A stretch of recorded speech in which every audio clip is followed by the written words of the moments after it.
So I will open a transaction which is already locked. So I will go to OBY6.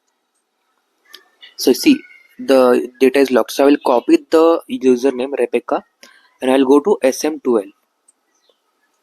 SM12. Here I will paste the username and I will click on search. See, this many tables or entries are being locked. So for this deletion, I will select all and I will click on delete. Delete. So the entries are being deleted. Now we will check in OBY6 again if the transaction is being opened or not. And see, now we can open the transaction. Also keep in mind that you should never delete the logs in SM12 blindly. Always consult the active user whose name appears in the error message, and only after their confirmation you should proceed with deleting the logs, as it may cause inconsistencies in the active session if deleted blindly.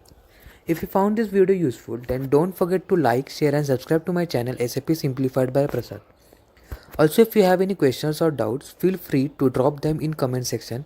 I will try my best to help in resolving them.